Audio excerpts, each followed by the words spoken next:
എന്താ വേലു, നിന്റെ ആളുകളെല്ലാം റെഡിയല്ലേ? എല്ലാം റെഡി സാർ, അതാത് സ്ഥാനത്ത് നിർത്തിയിട്ടുണ്ട്. എല്ലാം നമ്മൾ വിചാരിച്ചതുപോലെ നടക്കുമല്ലോ. സാർ എന്നെ പറ്റി ശരിയായിട്ട് കേട്ടിട്ടില്ലെന്ന് തോന്നുന്നു. അങ്ങനെയൊന്നുമില്ല. ഇവന്മാരിന് രാഷ്ട്രീയമെന്നും കക്ഷിയെന്നും പറഞ്ഞ് യാതൊരു സമ്മേളനവും നടത്തരുത്. അത് ഞാൻ ഏറ്റു. അപ്പോഴേ കല്ലേറോ സോഡാ കുപ്പിയോ അതോ കൈപാമ്പോ ഏത് വേണമെങ്കിലും ചെയ്തോ.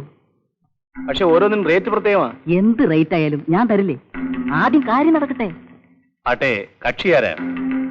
താൻ അത് അറിയണോ വേലു? അത് ശരിയാ. എനിക്ക് ജാതിയോ മതമോ കക്ഷിയോ ഒന്നുമില്ല. പണം ആര് തരുന്നോ അവരാണ് എന്റെ കക്ഷി. സാറ് നോക്കിക്കോ.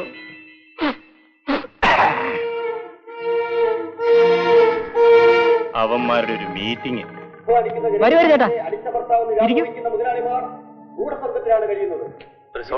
എന്റെ നാട്ടിൽ അവസന്മാരും ആസന്മാരുമായ തൊഴിലാളികളും ഒറ്റക്കെട്ടായി സംഘടിച്ചു കഴിഞ്ഞു.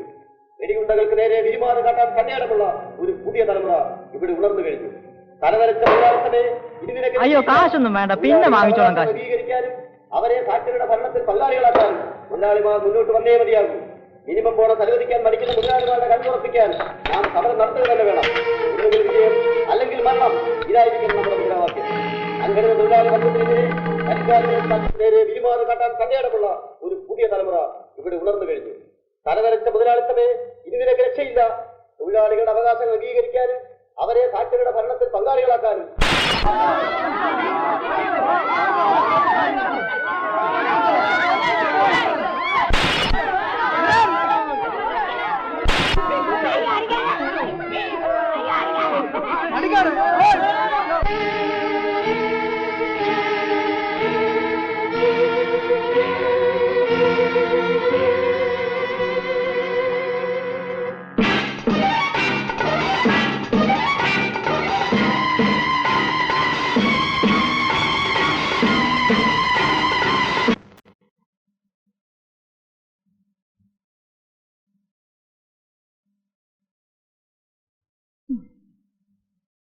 അല്ല, ഇത് എത്ര നേരമായി ഇരുത്തം തുടങ്ങിയിട്ട്?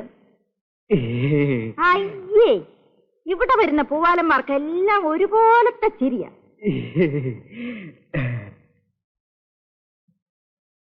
എന്താ ഈ നോക്കുന്നത്?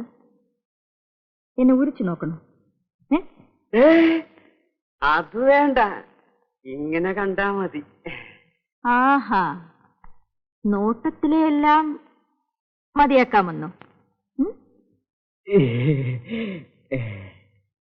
ഏയ് ചക്കാത്തിനോ? എണീക്കടോ, എണീക്ക. അയ്യോ അല്ല, എന്റെ കയ്യിൽ കാശെല്ലാം ഉണ്ട്. ഏയ് എണ്ണുന്നു, ഇങ്ങോട്ടിട്.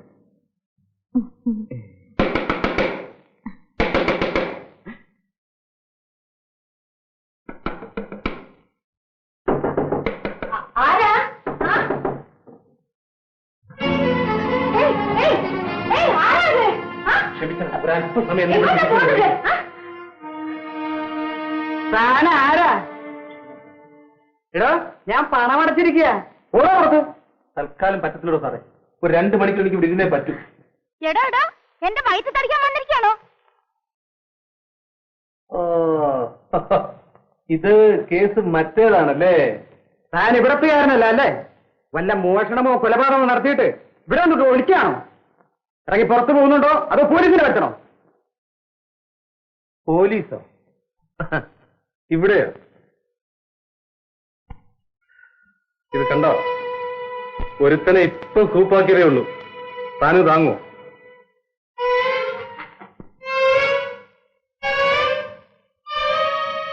തന്തയ്ക്ക് പോകാത്തവനെ. എടോ, തന്തയ്ക്ക് പറഞ്ഞോണ്ട് പോന്നു, വെറുതെ നിൽക്കുന്നു. നാണമില്ലേ തനിക്ക്? ഇല്ല, ഞാനതാണല്ലോ.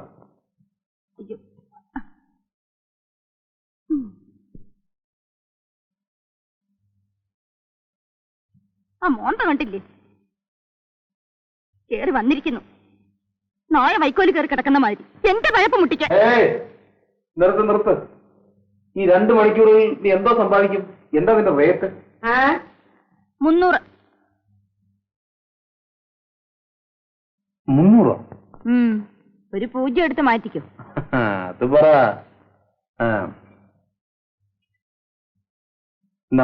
50 ഉണ്ട്.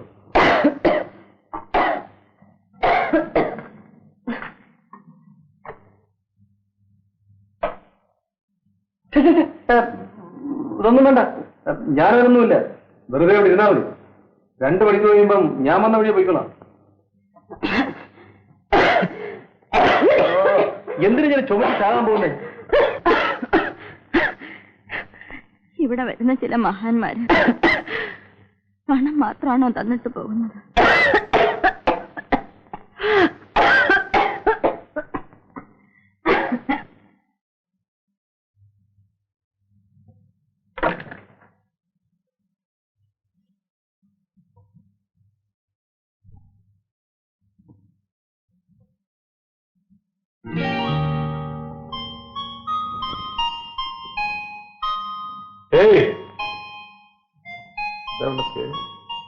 മാലതി,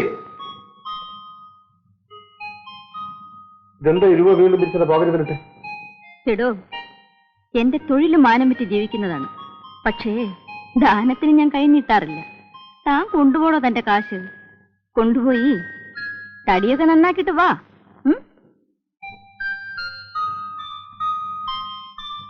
എടോ വേ, തന്റെ തൊഴിലെന്താ? എന്റെ ജോലിയും ഏതാണ്ട് ഇതുപോലൊക്കെ തന്നെയാണ്. ഒരു വിരല് വെട്ടണമെങ്കിൽ 30 രൂപ, ഒരു കൈ വെട്ടണമെങ്കിൽ 1 0 കൂടെ 300 രൂപ, ഒരു കാല് വെട്ടണമെങ്കിൽ 1 0 കൂടെ, ഒരാളിനെ വെട്ടണമെങ്കിൽ കണക്കൂട്ടിക്കാം. ഞാൻ പോകുന്നു.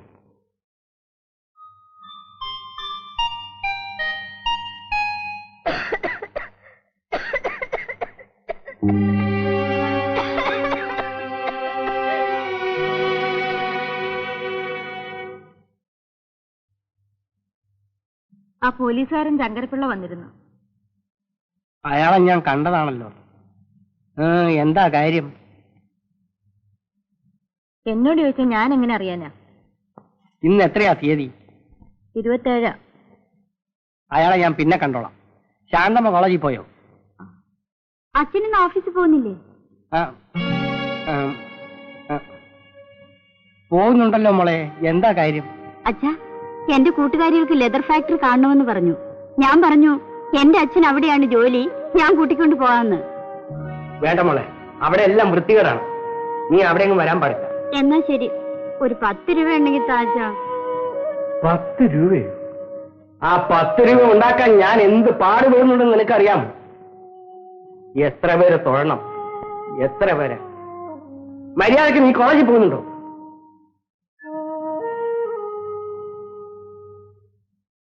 നിങ്ങളുടെ ഈ ഉദ്യോഗം എന്താണെന്ന് മോളുടെ അടുത്തുനിന്ന് എത്ര നാൾ മറച്ചു പിടിക്കാൻ കഴിയും? എന്റെ മരണം വരെ. എന്റെ കർമ്മദോഷം. ഞാൻ ഒരു ചെളിക്കുണ്ടിൽ വീണുപോയി. അവിടെ നിന്നും രക്ഷപ്പെടാൻ എനിക്ക് കഴിയുന്നില്ല.